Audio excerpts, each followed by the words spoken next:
Salut à tous, bienvenue donc sur l'entrepreneur à la style, Thierry #Henry.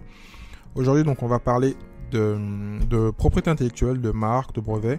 Donc si tu as un projet d'entrepreneuriat futur ou actuellement donc tu aimerais donc te développer et avoir donc une marque ou donc un brevet. Donc j'ai invité donc une avocate spécialisée donc en propriété intellectuelle qui va nous donner donc plein de bonnes informations. Donc je te dis tout après avoir remercié le sponsor. Masterclass Mindset. Je te propose donc de venir donc me rejoindre donc dans un masterclass gratuit, donc mais limité en nombre de participants. Il s'agit d'une conférence en ligne gratuite et accessible depuis Internet. Comment programmer ton cerveau en moins de 5 minutes pour accomplir ce que tu veux vraiment dans la vie. Et tout ça avec des conseils très efficaces. Tu vas découvrir 3 secrets simples à utiliser qui vont transformer ta vie. Secret numéro 1. Pourquoi ce que tu essayes aujourd'hui sont des techniques du passé et comment vraiment produire des résultats. Secret numéro 2. Comment découvrir ton vrai pourquoi pour passer à l'action, avoir confiance en toi et être motivé. Et cela à tout moment. Secret numéro 3. Comment avancer peu importe l'entourage que tu as et tout simplement te programmer à réussir. Donc rejoins-nous dans ce masterclass gratuit en allant sur le lien suivant, donc thierry-du6henry.fr/EPR. Donc thierry-du6henry.fr/EPR. De retour donc après donc avoir remercié les sponsors. Aujourd'hui donc j'ai comme invité donc une avocate donc Nathalie donc Matteoda qui est experte donc en propriété intellectuelle qui va donner plein d'informations. Je préviens donc que malheureusement on a eu des problèmes d'audio donc j'ai dû des fois couper ou des fois laisser tel quel donc à la fin tu l'avais remarqué. Bon, elle est dans son bureau, c'était difficile d'enregistrer mais bon on a quand même pu le faire. C'était assez important et donc le contenu est vraiment intéressant. Et puis ensuite n'hésite pas à aller sur son site donc Matteoda avec 2T -du6 propriété-du6 intellectuel.fr. Je te mettrai donc tous les cas le lien dans le show note si tu veux donc avancer, avoir donc les services d'une experte pour bien faire les choses et pas ensuite malheureusement plus tard payer des frais supplémentaires parce que tu n'as pas fait ce qu'il fallait avant. Donc je te dis tout de suite avec Nathalie. Salut Nathalie, comment tu vas? Écoute, je vais bien, Thierry, en forme.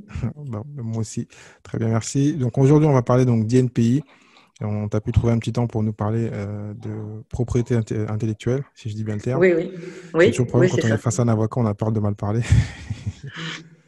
Donc, je te laisse te présenter, puis je vais passer sur les questions que m'ont posées les auditeurs et que moi aussi j'ai à te poser. D'accord. Bah, écoute, donc je suis avocate en propriété intellectuelle. Je me suis mise à mon compte depuis une dizaine d'années pour être au plus proche des créateurs, des entrepreneurs et leur proposer des offres de services qui soient au plus proche de leurs intérêts. Et j'accompagne beaucoup d'entrepreneurs au féminin. Je suis dans des réseaux d'incubateurs et ça me plaît énormément. D'accord. Parce que j'ai pu remarquer que souvent, les entrepreneurs avaient des très bonnes idées pour développer des produits, des services, mais oubliaient souvent la partie intellectuelle de protection. Et au bout de 3-4 ans d'exercice, ils avaient des soucis de contrefaçon, d'attaque de tiers, et ça pouvait faire mal en matière de sanctions financières. Bon, je n'avais pas prévu de te poser cette question-là, mais comme tu viens de poser un sujet important, est-ce que pour toi, il faut poser avant que... Bon, je vais te poser des questions, mais là, comme elle est là, c'est frais. Est-ce que donc pour toi, il faut poser les questions, il faut se poser cette question d'INPI tout de suite, même si on ne sait pas si on va réussir, si on va développer une vraie marque, parce que des fois, la marque, elle vient après sans le vouloir, ou est-ce que tu te dis, bon, il faut quand même le faire 6 mois, un an après? Parce qu'après, il y a aussi un problème de budget. Quand on crée souvent, on n'a pas le budget. Là, on parle pas, là, je parle en entreprise en général. Hein. Il y a les grosses startups qui ont levé des fonds et qui ont l'argent pour faire ça. Il y a d'autres qui Oui, n'ont pas les moyens et qui se ouais. posent la question est-ce qu'il faut le faire ou pas? Alors, je pense que à partir du moment où on se pose la question du choix de la marque, si on en trouve une et qu'on veut développer son produit ou son service avec cette marque, il faut la protéger tout de suite. Mais lorsqu'on réfléchit à un projet de business, on n'est pas obligé tout de suite de penser à la marque.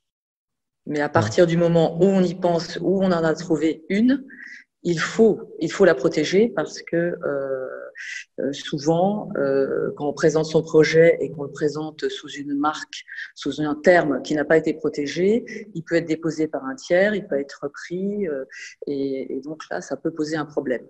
D'accord. C'est à Donc, partir du moment où on a cette idée on a trouvé un nom qui nous plaît et qu'on veut donc développer son produit ou son service sous cette marque, qu'il faut en effet se poser la question de la protection, de vérifier aussi s'il y a un nom de domaine qui est libre par rapport à cette dénomination, parce qu'aujourd'hui, il faut faire attention au couple marque nom de domaine, parce qu'on peut parfois trouver une marque, en effet, qui est disponible sur le registre des marques, mais qui par contre a été réservé comme nom de domaine en .com, en .fr, et on ne peut pas développer un e-commerce, un site internet, on sera bloqué à ce niveau-là. Donc il faut faire très attention, il faut avoir une stratégie de nom de domaine, marque en même temps, mais on n'est pas obligé de l'avoir tout au début, mais à partir du moment où on y pense et on trouve un super nom, il faut le déposer.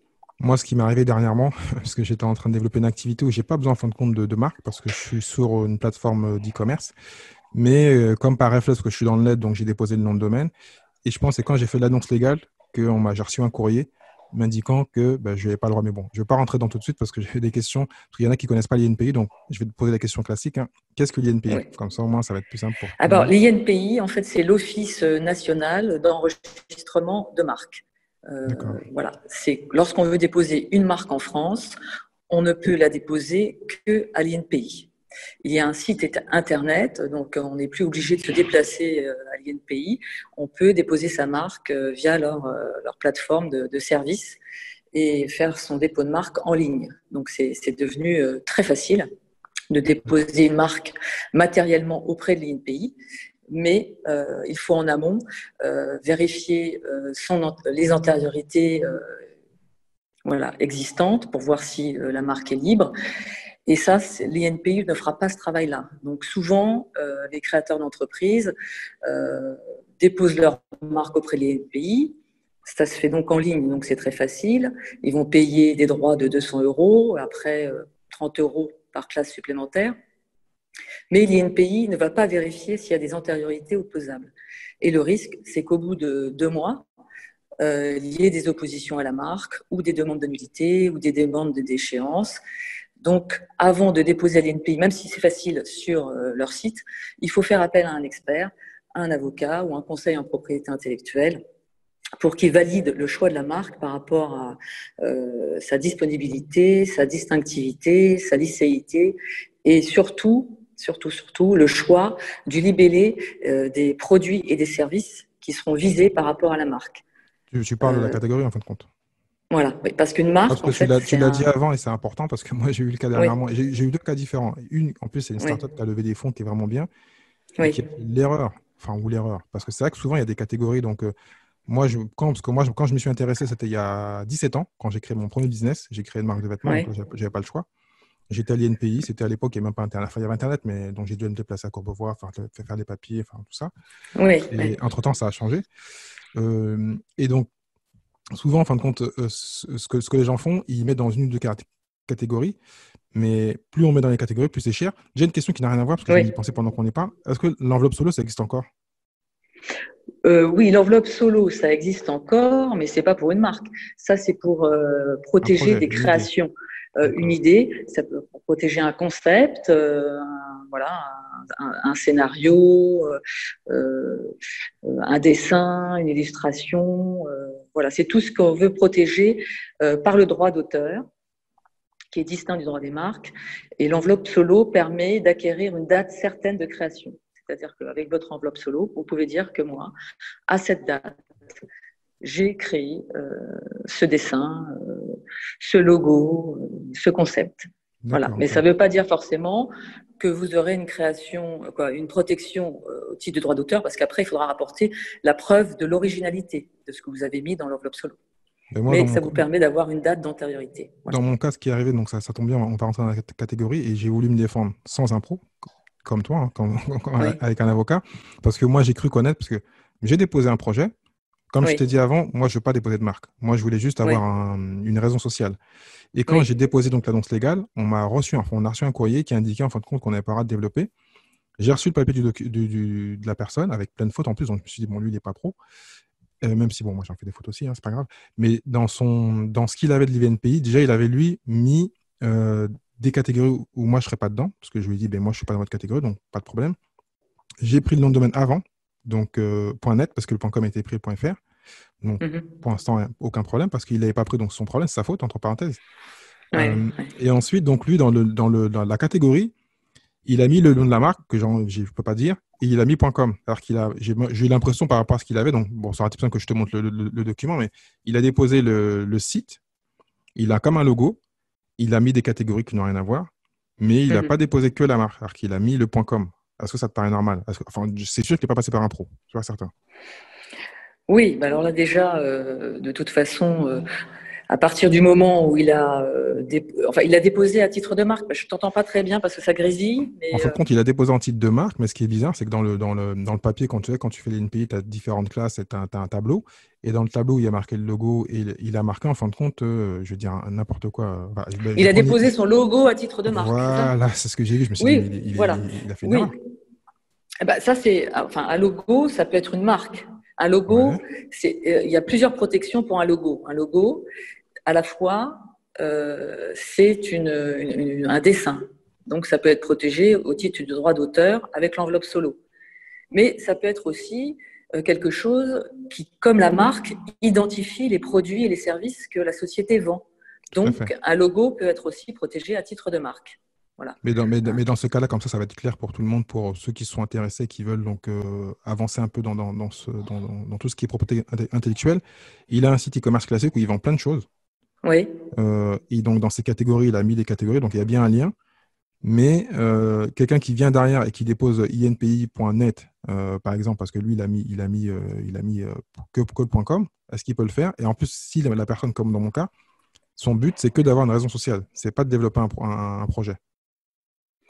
Oui, donc en fait, il n'a pas de site actif par rapport à l'exploitation de son nom de domaine, c'est ça? Tout à fait. Ou si là, c'est comme c'est une page vitrine où il indique qu'il a Oui, une bah activité, alors mais là, il il y ne a une vend rien. jurisprudence récente, voilà, il y a une jurisprudence récente qui justement a défini ce qu'était la contrefaçon par rapport au nom de domaine.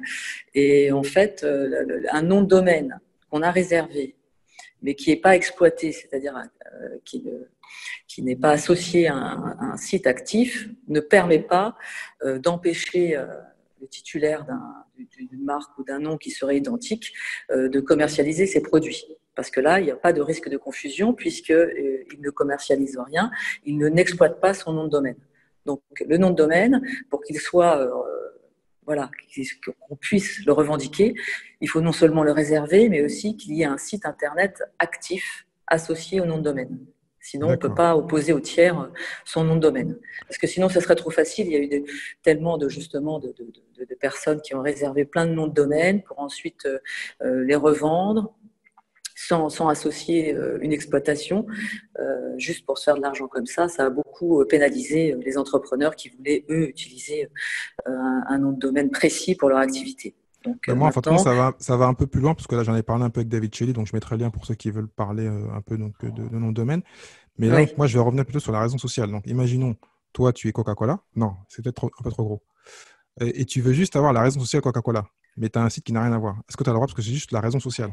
C'est pas la marque. Non, alors la raison sociale, de toute façon, ne peut pas être. Si la marque est antérieure, par exemple Coca-Cola, c'est une marque qui est antérieure à ta raison Ah, sociale. tout à fait. Donc la raison sociale ne peut pas porter atteinte à une marque antérieure. Donc point barre. Tu seras attaqué de toute façon. Hein. D'accord, d'accord. Euh, et donc, donc, ça veut dire que dans tous les cas, il faut toujours, alors, parce que des fois, Oui, puis en plus, le choix de la marque, la Coca-Cola, c'est en plus ce qu'on appelle une marque notoire. ah, Ça veut voilà. dire qu'elle est connue dans le monde entier et que là, en plus, elle peut être protégée, opposable euh, à toute personne dans d'autres activités que les produits couverts par Coca-Cola. Ça Donc tombe elle bien que tu couvre parles de toute, ça. Ça, c'est ça en tombe, dehors de la spécialité de la marque. ça Donc tombe bien que tu parles de ça. voilà. Donc, à l'opposé, donc une marque qui n'est pas connue, parce que des fois, tu fais l'erreur de ne pas aller voir l'INP ou tu la regardes rapidement, et quelqu'un crée un truc il y a 2 3 ans, il fait aller 100 000 euros de chiffre d'affaires, il n'est pas connu. Est-ce que donc là, c'est opposable? Parce que donc, bah, tu as déposé la raison sociale, mais tu n'as pas le nom de domaine et tu n'as pas d'activité qui va avec. C'est juste une erreur de raison sociale. Donc tu aurais déposé voilà, une Tu auras juste marque, c'est créé, ça? non, non, la personne aurait créé une marque, toi, tu as juste créé Oui. ta société avec le nom de la marque. Avec le nom de quelle marque? d'une marque qu'une personne lambda a créée il y a 2-3 ans et on vient on vient Qui n'est pas connue, c'est-à-dire une marque qui n'est pas connue, que tu utilises comme nom de domaine ou sur ton site internet, c'est non, ça? que tu utilises que en raison sociale. Dans une raison sociale, c'est ça? Ouais, tout à fait. Là aussi, c'est pareil. C'est pareil. Il faudra juste vérifier si il y a un risque de confusion avéré entre la marque antérieure et ta raison sociale. D'accord. Si la marque n'est pas notoirement connue, il faut justifier d'un risque de confusion entre la raison sociale postérieure et la marque antérieure. D'accord. Bon, je vais peut-être rentrer dans une question un peu plus large parce que là, c'était un peu personnel. Qui donc en général peut déposer une marque? Est-ce que c'est plutôt toujours une personne ou c'est une société? Qui dépose les marques en général? Alors souvent, alors ça c'est une bonne question que tu me poses Thierry, parce que justement quand on crée une société ou qu'on a un projet, ce sont souvent des personnes, on peut être seul ou à plusieurs. Souvent la forme de société n'a pas été encore choisie et c'est une personne physique à l'origine du projet qui va déposer la marque. Donc c'est une personne physique qui peut la déposer. Mais après, parfois, c'est la société qui va déposer la marque qui aura été créée. Donc tout dépend, là il y a des conséquences juridiques à savoir, est-ce que c'est une personne physique fondateur de la société qui dépose ou c'est la société, personne morale, qui dépose. Et est-ce que donc dans ces cas-là, quand c'est la Alors personne là, physique, il faut faire très attention parce eh oui. que souvent, alors si on ne fait pas attention, c'est pour ça, moi je conseille toujours que ça soit la personne physique qui a trouvé la Ah, marque, qui dépose, quitte à faire un contrat de licence avec la voilà, société pour ce lui que je donner voulais le droit savoir. d'utiliser la marque. Bon, ben, tu as répondu à ma question. Voilà, parce que, J'ai même pas besoin de la parce que poser. si, oui, parce que si c'est la société qui dépose, on se connaît tous, on est content, voilà, on crée ensemble, et puis au bout de 2 ans ça marche plus. Voilà, qui récupère le nom? Ouais, mais comment on Hein. fait s'il y a des associés qui sont, bon, on va dire il y en a trois. Donc techniquement, il y en a un qui a un pouvoir un peu, même il l'a transféré à la société en fonds de commerce, il a entre parenthèses un pouvoir sur la boîte parce que il a un avantage quoi. Il détient la marque, même s'il a donné tu vois ce que je veux dire? Oui, oui, oui, oui. Puis au moins, oui, voilà, il récupérera toujours sa marque. Après, s'il veut partir de la boîte et céder la marque, il peut récupérer une somme d'argent correspondant à la valeur de la marque pour laquelle il a Mais si l'idée, donné tous ses efforts, exploité. C'est si important, l'idée, l'exploitation de la marque. si l'idée venait à plusieurs, comment on fait? Ben là, alors c'est une marque, c'est rarement, c'est pas comme comment dire, un objet qui est créé à plusieurs. Une marque, souvent, c'est quelqu'un voilà, qui a l'idée tout seul, qui en parle à ses associés et qui valide. D'accord. Bon. Si ils sont à trois, voilà, ils font une réunion, brainstorming, et hop, ils trouvent ensemble la marque. À ce moment-là, on peut déposer, plusieurs personnes physiques peuvent déposer en même temps la marque. À ce moment-là, ils sont co-titulaires de la marque. Ce que je conseille aussi, parce que de toute façon, il faut toujours faire une distinction entre la marque et la société, pour ne pas perdre sa marque justement s'il y a un problème avec la société. Ça tombe bien, c'est la question qui vient. Si demain si quand c'est la société qui dépose la marque, si donc demain il y a liquidation, on perd automatiquement la marque. Alors elle fera partie en effet du fonds de commerce. Et là, ce que tu me poses comme question est très importante parce que souvent, les liquidateurs judiciaires oublient d'incorporer dans les actifs, de valoriser en fait dans les actifs de l'entreprise la marque parce qu'ils savent pas faire. Et aujourd'hui, c'est très important, c'est devenu une véritable spécialité, c'est de pouvoir auditer les actifs immatériels d'une entreprise, donc la marque, les logos, les brevets, les logiciels, qui ont une valeur et qui peuvent être valorisés et être éventuellement cédés au moment d'une liquidation ou permettre voilà, à ceux qui en font de la société de les racheter ou essayer de les vendre par eux-mêmes, en tout cas essayer de s'en sortir avec ces actifs. Parce qu'il y a quelques années, la marque finalement, les liquidateurs ne s'en occupaient pas et ne la renouvelaient pas sur les registres de l'INPI parce que je voudrais le préciser, c'est qu'une marque, quand on la dépose, elle n'est valable que 10 ans. Et si on ne la renouvelle pas, elle tombe dans le domaine public, elle n'a plus de valeur. Donc souvent, ça arrive lorsque la société est en liquidation et que le liquidateur n'y pense pas. Enfin, tu dis elle n'a plus de valeur, elle n'a plus de valeur aux yeux de qui, mais si une personne, si c'est une marque qui a quand même une notoriété et quelqu'un qui fait l'erreur de l'oublier, tu la reprends, c'est comme un nom de domaine, tu peux la reprendre et tu fais ce que tu veux avec? Bah, si la personne ne renouvelle pas, elle perd son droit sur la marque. En effet, elle peut être déposée par quelqu'un d'autre. Mais là encore, c'est toujours du cas par cas. Si c'est le concurrent qui le fait 2 jours après l'expiration du délai, on pourra considérer qu'il y a un dépôt frauduleux. Bon. De toute façon, il y a toujours 6 mois de délai entre la date d'expiration et le moment où on va considérer que la marque est disponible. Il y a 6 mois et dans tous les cas, de délai de grâce. Il y aura peut-être des rappels de l'INPI, non? Ou quelque chose comme ça? Oui, ils font ça. Mais voilà, on a un délai de grâce de 6 mois. Et puis généralement, si on n'a pas renouvelé dans les délais, on paye des frais supplémentaires. Voilà, on est sanctionné financièrement. Ce qui m'est arrivé, moi, quand j'ai perdu un nom de domaine, on m'a demandé quasiment 10 fois plus parce que j'avais oublié de le Voilà, c'est ça. Mais en fait, il y a quand même beaucoup de marques. Bon, je ne te parle pas des marques les plus connues. De toute façon, on ne va jamais les laisser comme ça, ne pas se renouveler. Mais il y a quand même beaucoup de marques qui ne sont pas connues, qui ont pu à un moment correspondre à un business, qui n'ont pas été renouvelées. Hein. Le registre en est plein. Donc, c'est un peu comme ce que font les pros du SEO, donc dans les domaines inspirés, on pourrait faire donc un business de marque inspirée. Oui, tout à fait. D'accord, j'avais jamais entendu ça. Ouais, comme quoi. On va partir sur autre chose, c'est pas très loin. Est-ce que c'est la même chose pour déposer un brevet? Entre l'INPI, la marque et le brevet, est-ce que c'est encore autre chose qui n'a rien à voir?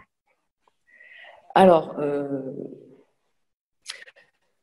ce sont des procédures qui sont différentes et pour le brevet, ça nécessite d'être accompagné par un ingénieur brevet parce qu'il y a vraiment toute une documentation à fournir à l'INPI qui là va vérifier la nouveauté, l'aspect technique du brevet.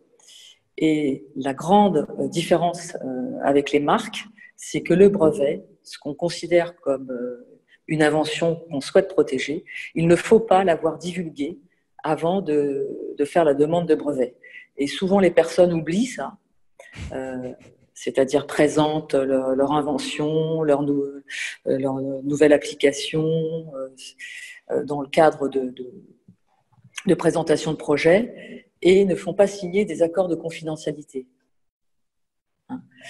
Et il faut faire attention parce qu'à partir du moment où l'invention, ce qu'on veut protéger a été divulgué, on ne peut pas le protéger à titre de brevet. Donc ça, je dirais que c'est vraiment la grande différence. Il faut que ça reste vraiment secret jusqu'au bout avant qu'on fasse le dépôt. Donc ce que tu m'as dit est plutôt étrange. Ça m'a fait penser à un show que je regarde souvent, ce qu'on appelle Shark Tank et Dragon Den, qui est une émission d'investisseurs qui investissent dans les startups. Et souvent, les gens se présentent dans l'émission et ils ont oublié de protéger, d'avoir ce qu'ils appellent le pattern ou j'ai oublié l'autre terme. Et ils disent maintenant, c'est une bêtise, tu n'auras pas dû nous présenter parce que si tu n'es pas protégé, c'est trop tard, je ne peux pas le faire. Oui, donc, voilà, c'est ça. Ils s'oublient. Et ça, c'est vraiment, vraiment très, très, très important. Très important. Parce que souvent, en plus, ça donne de la valeur à la structure. Quand on a la sécurité, qu'on a le brevet ou un pattern d'une marque, on se dit, déjà, il y a déjà un actif, entre parenthèses.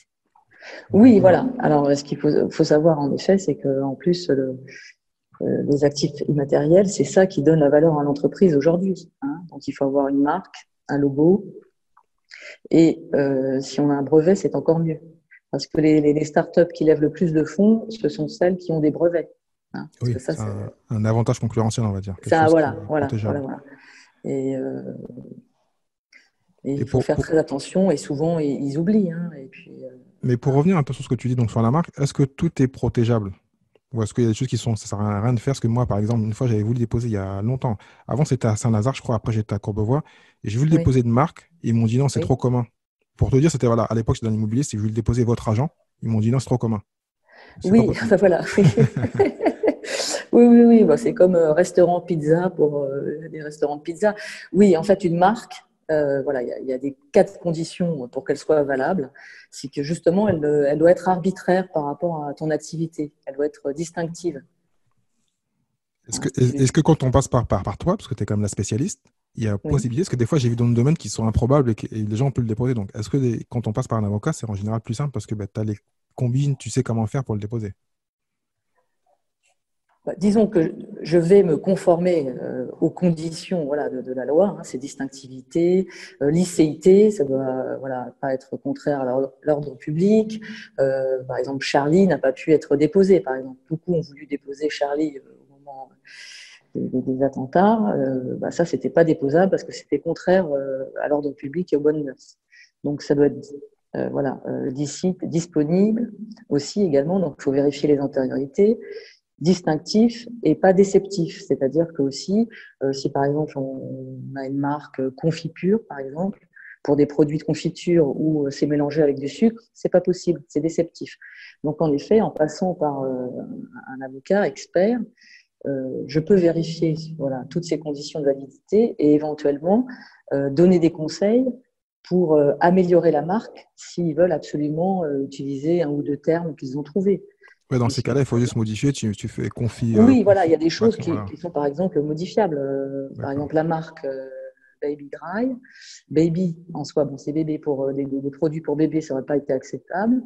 Dry également pour les couches pour bébé, c'était pas acceptable. Mais par contre, la marque Baby Dry a été déposée et la combinaison d'éléments non distinctifs a été acceptée comme marque. Donc en fait, après, en effet, il y a plein de petites subtilités à connaître pour pouvoir déposer une marque et ne pas se faire retoquer par les pays. D'accord. C'est ce que je conseille d'ailleurs, parce qu'après, c'est vraiment une perte de temps. Moi, j'ai beaucoup de dossiers comme ça, où finalement, c'est vraiment au bout de 2 ans d'existence. Voilà, les entrepreneurs sont obligés de changer leur marque, leur communication. C'est un budget. Hein, c'est un Ouais, budget. c'est compliqué. Si, Combien si, on, coûte si, voilà, si on dépose à la hâte, je dirais franchement aussi, ce qui est très important, c'est faire des recherches d'antériorité aussi. C'est vraiment, surtout que maintenant, c'est dingue le nombre de personnes que j'ai surtout que maintenant, rencontrées qui n'ont pas fait de recherche d'antériorité, qui n'ont pas vérifié. surtout, non, ouais, mais souvent, l'erreur qui est faite, hein, et moi je l'ai faite, pourtant ça fait 17 ans que je crée, et surtout que moi, j'avais le réflexe d'aller à l'INPI en physique. Donc maintenant, tu peux le faire sur Internet, donc je sais pas si c'est aussi efficace, mais c'est que souvent, les gens passent par le nom de domaine. S'ils voient que le domaine est libre, ils se disent que ils peuvent déposer la marque. Alors, ils peuvent créer la société comme raison sociale, et puis tout va là avec. Mais ça veut rien dire, parce qu'il y a des gens qui créent, en fin de compte, qui créent une marque, mais qui vont pas acheter le nom de domaine. C'est qu'ils marchent dans l'autre sens. Tout à fait. Ça, j'ai eu un dossier là-dessus. Oui, Donc, il oui, faut en non. fin de compte jamais C'est pas partir du parce nom de qu'on a le domaine. nom de domaine, Ah, voilà, ils se disent, voilà, ils sont protégés, on a le nom de domaine et c'est bon, on déposera la marque après. Ah non, je veux dire, ça doit être fait en parallèle, en fait, vraiment en parallèel. C'est et vrai donc là, qu'une marque on va rentrer dans disponible le du vif du sujet sans pour. nom de domaine, c'est pas viable non plus, mais enfin, réserver un nom de domaine sans vérifier si on pourra déposer par la suite la marque pour vendre ses produits, c'est pas bon non plus. En fin de compte, Voilà. il faut les deux. Il faut les deux, je Il faut pense, les deux. maintenant. Il faut les Euh, deux. Mais pour vraiment bien comprendre, donc, combien coûte le dépôt d'une marque? Alors, le dépôt d'une marque, bon, il y a les frais administratifs de l'INPI qui sont de 210 euros pour déposer une marque en 3 classes. Et après, je crois que c'est 30 euros par classe supplémentaire. Voilà, ça, c'est les frais administratifs simples. Après, pour pouvoir justement expertiser sa marque, savoir la sécuriser, savoir bah, si voilà, un one shot, la marque elle sera valable et que je peux développer ma société, mes produits sur cette marque sécurisée, il faut compter 1000 euros. Voilà. 1 000 euros, d'accord. Et donc ça, c'est si on le fait tout seul, mais si on passe par un avocat, donc est-ce que quel est le coût global? Est-ce que toi, tu as une enveloppe ou tu as un truc, Ah bah c'est ce que je viens de te dire, hein, c'est 1000 euros le coût, D'accord. voilà, le dépôt de la marque, voilà, frais NPI plus l'avocat, voilà, c'est à peu près 1000 euros hors taxe Et je pour crois sécuriser une marque. mais je crois que l'INP aussi a un service comme ça, parce que moi, ça me fait rire, mais je suis dans une structure actuellement, donc je fais une activité de business dev en consultant, et pourtant, Oui. ils ont levé plus de 2 millions, donc c'est une belle boîte qui a déjà 4 ans, et ils ont fait l'erreur de passer par un service de l'INPI, Et dernièrement, ils ont reçu un courrier d'un très très grand groupe qui est très connu, hein. Là, je peux citer le nom, tout le monde le connaît. C'est extraordinaire. Même moi, j'ai pas pensé que pendant que je travaillais. Et la boîte leur a dit non, vous n'avez pas le droit. Ils sont pas vraiment dans la même catégorie, même rien à Non, voir. mais l'INPI, il faut savoir qu'ils ne font pas les vérifications. Ils ne recherchent pas les antériorités. Alors, vous D'accord. pouvez commander, vous, euh, comment dire, une liste de marques qui pourraient correspondre à la marque que vous souhaitez déposer. Oui. Ils vont vous envoyer ce document, mais ils ne vont pas le traiter. Ouais, donc, il ne faut jamais passer par eux, enfin, pour un service Bah, ils ne administratif. vont pas vous apporter la valeur ajoutée d'un expert pays. Oui, d'accord. Donc, il Par faut. contre, ils vont vous donner la base de données. Vous aurez accès à la base de données des marques. Vous avez d'ailleurs en accès libre le registre des marques, mais vous avez en accès libre le registre des marques que pour les marques à l'identique. D'accord. Là aussi, les gens oublient souvent de vérifier les marques similaires. Parce que vous pouvez avoir une marque identique, mais vous pouvez aussi avoir une marque similaire, c'est-à-dire qu'il y a une lettre de différence ou une présentation différente, mais il y aura peut-être un risque de confusion. Et D'accord. là Donc, aussi, on ça oublie de le aussi, c'est faire. attaquable. Ça aussi, Ah c'est ben bien attaquable. sûr, bien sûr. D'accord. C'est souvent le cas d'ailleurs, c'est souvent sur des marques. Bon là, je peux pas parce que je suis couvert, quoi. J'ai l'obligation de confidentialité, mais j'ai beaucoup de dossiers comme ça où en fait les marques elles sont différentes de 2 lettres, mais au niveau de la prononciation, parfois c'est assez ressemblant. Ça tombe bien que tu parles de ça, parce que j'allais parler aussi de cette. Enfin, il y a deux choses. Bon, je vais commencer par ça. Et après, je reviendrai sur ce que tu viens de dire, parce que c'est important. Faut-il déposer dans toutes les catégories? Bah, surtout pas, enfin faut pas, Ça coûte cher, ça coûte cher surtout. faut pas faire ça. Justement, justement maintenant, parce qu'il y a eu la directive PAC et marque et la loi Pacte, qui impose qu'on soit extrêmement rigoureux aujourd'hui dans le libellé des classes des produits et services pour lesquels on veut protéger sa marque. Parce qu'aujourd'hui, la preuve de l'usage de sa marque est devenue extrêmement important. Et si au bout de 5 ans, on n'a pas exploité sa marque dans tous les produits et services qu'on a visés au départ dans l'enregistrement, on peut être attaqué pour déchéance de marque, pour non-exploitation. Et ça, c'est pour Donc tout le ça ne monde? sert à rien de déposer dans toutes les classes pour tous les produits et services. Parce que là, on Ben, risque d'être attaqué pour déchéance. Si on n'arrive pas à prouver qu'on n'a pas exploité sa marque pour tel ou tel produit au bout de 5 ans à compter de l'enregistrement de la marque, on peut être déchu de cette marque pour les d'accord. produits et services non exploités. Hein, Et, je précise. bon, là, je vais faire un grand bond, quelle que soit la marque. Parce que tout à l'heure, on a parlé de Coca, qui est plutôt, qui n'a rien à voir, mais qui est très, très gros. Ceux qui ont vraiment une marque et qui peuvent parce qu'il y a des marques ou par exemple Virgin, qui est quasiment dans tous les business. Est-ce que eux, ils sont un peu un cas à part? Ils pourraient déposer parce qu'on sait très bien que c'est leur business model où ils créent 30 sociétés, des mini-sociétés. Est-ce que c'est un cas à part? Bah, Virgin, ils ont de toute façon, ils ont plein de produits, ils ont plein d'activités, puis c'est également une marque notoire. Donc Donc, là il y a aussi, une différence avec une marque notoire et une marque classique en fin de compte, qui n'a pas de raison de le faire, on va dire. là de demander la déchéance, mais de toute façon, non, parce que sa notoriété dépasse le principe de D'accord. spécialité de la marque. Non, c'est plutôt pour des marques voilà, moins connues, françaises, voilà, pour des entreprises de taille moyenne. Bon, je peux pas citer voilà, les Ceux, marques dont je m'occupe, mais ceux qui veulent voilà. iront voir directement, c'est plus simple. Je Oui, mettrai les voilà. liens, ils vont te voir et tu leur Euh, donneras des exemples. mais Euh, par, non, il faut par, faire très attention au libellé. Et aussi, je conseillerais de ne jamais reprendre tel quel le libellé des classes de produits et services qui est proposé par l'INPI. Il ne faut pas la reprendre tel quel. Il faut aussi être au plus près de l'activité qu'on envisage. Hein. faut faire donc du cas par cas.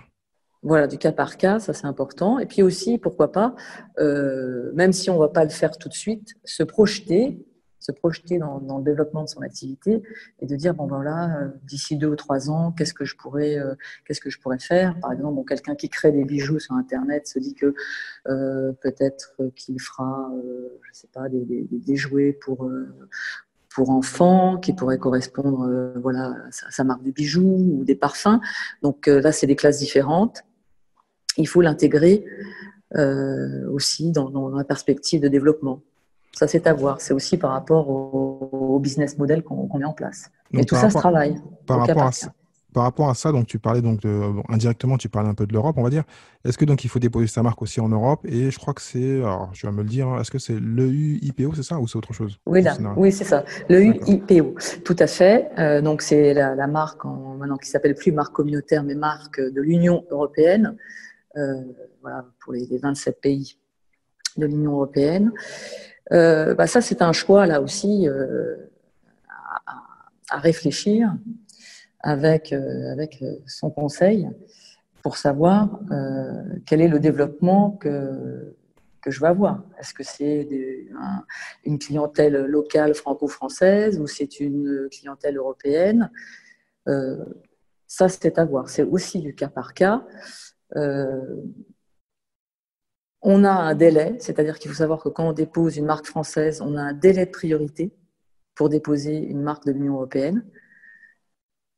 C'est-à-dire qu'on n'est pas obligé de le faire tout de suite. Le Et on délai, il est a de combien 6 de temps le mois délai? pour réfléchir si on veut ou pas l'étendre comme marque de l'Union européenne. D'accord. Six Donc c'est mois vrai que après c'est très intéressant six mois si après on la veut... création. pardon. 6 mois après la création, le dépôt de Après la marque en français. l'enregistrement de la marque, on a un délai de priorité. Voilà. Ouais, donc il faut aller vite, On a quoi. un délai de priorité qui permet de décider ou pas de demander l'enregistrement de sa marque comme marque de l'Union européenne. D'accord. C'est vrai que c'est assez avantageux. Bon, à partir du moment où on a un site internet et qu'on veut vendre, voilà, et qu'on est accessible, voilà, un peu de partout, et qu'on se dit qu'on peut atteindre une clientèle qui peut être, voilà, en Allemagne, en Espagne, au Portugal, c'est vrai que c'est plus avantageux dans ce cas-là de déposer également une marque de l'Union européenne qui sera valable directement dans tous les pays de l'Union européenne que de faire des dépôts nationaux dans chaque pays, Espagne, Portugal. Donc c'est un coût moindre. Mais tout ça, ça se travaille. Parce que parfois, ça ne sert à rien de déposer tout de suite une marque de l'Union européenne si on s'adresse qu'à un public français. Oui, donc il Ça faut sera des connaître, coûts il faut financiers connaître, importants qui ne sont pas nécessaires. oui, il faut connaître sa stratégie et savoir si on veut faire que la Oui, oui, France ou oui. l'Europe. Est-ce que donc Oui. le coût de l'EIPO plutôt, Le IPO, oui. le coût pour l'inscription? Alors là, c'est un petit peu plus cher, c'est 300 € et aussi après, il y a un petit delta par classe supplémentaire. Et dans ces Voilà. cas-là, pareil, on passe par un avocat français, il faut prendre un avocat qui fait aussi ça ou pas? Oui, parce que ça se fait via l'INPI. Hein, donc D'accord, un ok. avocat français peut le faire. C'est l'INPI qui est en relation avec le UIPO. Donc quand vous demandez, vous avez le délai de priorité, vous passez par l'INPI et l'avocat français peut s'en occuper, il n'y a pas de souci. D'accord. Une autre Par contre, ce qui n'est question. pas le cas, par exemple, quand on fait des dépôts nationaux, État par État, là, il faut avoir un correspondant local qui pourra aller à l'office d'enregistrement des marques du pays concerné. Donc, D'accord. c'est pour ça que les avocats en pays, généralement, ont un réseau de partenaires voilà, en Europe pour travailler sur les marques si nécessaire, si on ne passe pas par la marque de l'Union européenne. Et pour le reste du monde, c'est quoi en fait? Après, c'est pareil, par partie du monde, il y a quelque chose Alors qui après, correspond? là ça peut être pays par pays, ou sinon il y a la marque internationale euh, qui, là, euh, est importante. Par exemple, si moi j'avais une marque qui voulait s'implanter sur le marché chinois, donc elle a fait un dépôt de marque internationale en visant la Chine et les États-Unis. D'accord. Par contre, ce qu'il faut savoir, c'est que là, la marque internationale, c'est les pays eux-mêmes qui décident si elle est valable ou pas. C'est-à-dire qu'on peut avoir une marque internationale qui vise la Chine, mais qui a été refusée aux États-Unis parce qu'ils considèrent qu'elle ne correspond pas aux conditions d'acceptation de la marque dans leur pays. En plus, c'est des gros marchés, donc ça peut Autant être la bénéf. marque de l'Union européenne, c'est un titre unitaire, c'est-à-dire qu'on a une marque valable dans tous les pays de l'Union européenne. La marque internationale, c'est pays par pays. Mais la marque internationale, c'est une procédure simplifiée, mais qui permet simplement d'avoir des titres pour les pays visés par la marque internationale. Tu connais le prix du minimum pour cette marque internationale? Alors ça, je ne pourrais pas te le... C'est nettement plus cher. Hein. Oui, c'est sûr. Faut compter entre 1 500 et 2 000 euros en fonction des offices nationaux. Il faut savoir que, par exemple, pour la Chine, il y a beaucoup de travail sur la marque en elle-même, parce que là aussi, il ne faut pas la déposer telle qu'elle, marque française telle qu'elle. Il faut aussi la traduire en chinois. Enfin, il y a plein de petites choses trappes qui nécessitent un travail important. Il faut passer avec des experts, là aussi locaux. Donc, avant d'aller sur l'international, il faut déjà bien sécuriser une marque française, une marque de l'Union européenne, et après de voir pour les marchés, parce que les marchés les plus importants, c'est les marchés d'Amérique du Nord et chinois pour le moment. D'accord. Question qui est un peu différente, donc la différence entre l'INPI et le copywriting, enfin le copyright plutôt. Alors, répète, l'INPI. Alors, l'INPI, c'est un système de dépôt de marque, d'enregistrement de marque français. Le copyright, en fait, c'est une mention, je dirais, qui vient des pays anglo-saxons, qui n'a pas forcément de valeur en France. Ça ne veut rien dire. Copyright, ça veut dire que c'est protégé, mais on ne sait pas par quoi.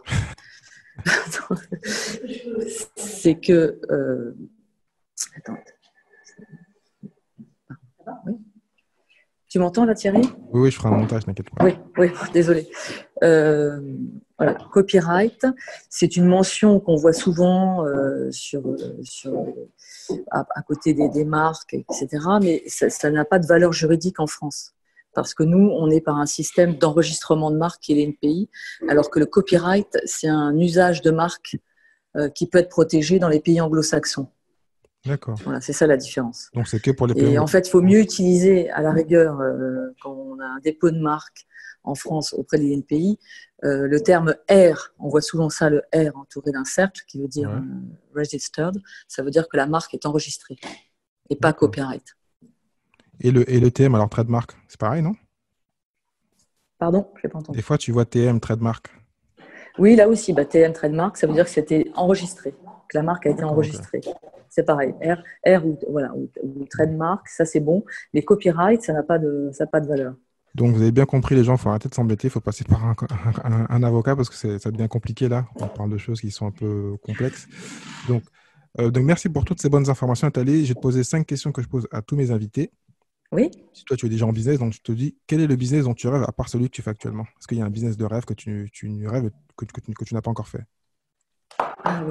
Alors, j'aimerais bien développer des services numériques. Voilà, je suis en train de réfléchir à ça, d'automatiser pas mal de services qui permettraient finalement aux personnes qui viendraient sur mon site de pouvoir faire eux-mêmes leurs contrats et après éventuellement de faire appel à ma valeur ajoutée. Mais voilà, de créer des services en ligne, un peu ce qui se fait actuellement. Mais je réfléchis à ça, faire une sorte de legal tech en pays. Et voilà, c'est le business que je souhaiterais développer. Oui, il y en a de plus en plus. Donc, pour ceux qui sont techniciens, qui sont tech, je mettrai les liens pour te joindre, on ne sait jamais, s'il y a des experts. Ouais. Quelle est ta meilleure expérience en tant qu'entrepreneur ou investisseur ? Ma meilleure expérience, écoute, c'est quand j'arrive à convaincre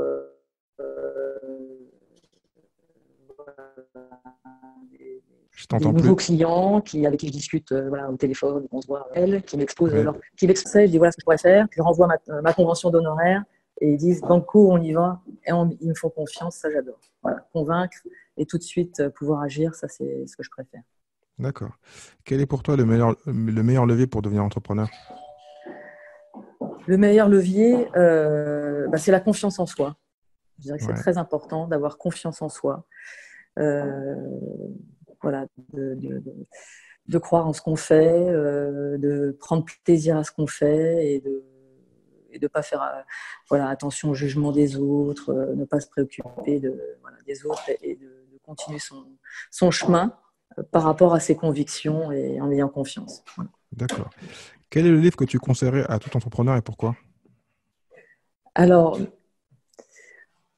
comme tu as pu le comprendre, là déjà, par rapport à la première réponse, je suis beaucoup, moi, voilà, dans le travail de développement personnel, parce que je trouve que c'est très, très important de nourrir sa confiance en soi, de développer la bienveillance, l'empathie, l'éthique, voilà, dans le cadre de son business. Et moi, j'ai un livre que j'avais lu il y a longtemps et que justement une personne que j'avais rencontrée qui faisait du développement personnel m'avait conseillé de lire et ça m'a beaucoup apporté. Ça s'appelle Les 4 accords Toltec de Don Miguel Ruiz. Et je trouve que c'est très, très intéressant, justement, pour se libérer des fausses croyances, de croire, oui, on est nul, on ne va pas y arriver. Souvent, voilà, les gens, quand je les rencontre et qui veulent, voilà, qui ont une idée, mais qui n'osent pas la mettre en œuvre, ils sont limités, ils ont des croyances limitantes. Donc, c'est important de dire, bah non, je vais y arriver, pourquoi pas. Il y a aussi cette parole impeccable, toujours avoir une parole impeccable. Voilà, ça c'est important, se libérer de ses croyances, une parole impeccable, être dans l'action, toujours être dans l'action et aussi savoir faire confiance aux autres, être dans l'échange. Voilà. Donc ces 4 accords m'ont permis moi de débloquer pas mal de choses et d'avancer dans mes projets. D'accord. Bah, moi, je l'ai eu dernièrement. J'avais déjà entendu parler et je l'ai relu dernièrement. Et oui, il est vraiment très intéressant Ah, c'est super. Hein, ouais, et très puissant. Mais bon, il faut quand même passer à l'action. Plus important. Dernière question, quelle est la compétence que tu rêves d'avoir? La compétence que je rêve d'avoir, écoute, j'aimerais bien être meilleure en langue. Moi, mon souci, c'est que je parle l'anglais, mais j'aimerais être encore meilleure en anglais. J'aimerais pouvoir parler l'espagnol, plein d'autres langues. Parce que justement, quand on fait de la propriété intellectuelle, et surtout aujourd'hui, la propriété intellectuelle est mondiale. Et voilà, j'ai des correspondants un peu partout dans le monde. Et parfois, je me sens un peu limitée justement dans ma conversation. Et j'aimerais acquérir plus de compétences au niveau des langues étrangères. En tout cas, c'est ce que je vais chercher à développer et faire des stages. C'est ce que je vais faire prochainement. Bon, on testera au prochain épisode. Nathalie, grand merci. Oui, on fera tout en anglais, tout en espagnol, tout en russe. Ah ouais, pour moi, ce sera OK. J'allais parler anglais, mais j'ai pas osé. Pourtant, je parle anglais, mais bon, j'ai pas envie que Oui. tout le monde m'entende faire une petite faute. Donc, Nathalie, à très bientôt. À très bientôt, Tria. Au Ciao, revoir. ciao. Merci à toi d'avoir écouté jusqu'à la fin de cet épisode. Désolé pour les problèmes de son, j'ai tout fait pour les améliorer, enfin les éviter plutôt. Donc merci à Nathalie pour nous avoir donné toutes ces bonnes informations. Donc j'espère qu'elle va vous faire gagner un peu d'argent en évitant de faire des bêtises. Sinon, je le répète, tu peux aller sur Mathéoda-du-6 propriété-du-6 intellectuel.fr. Donc si tu as des questions, n'hésite pas à les poser dans les commentaires, à partager, à mettre un like, à en parler à tous tes amis.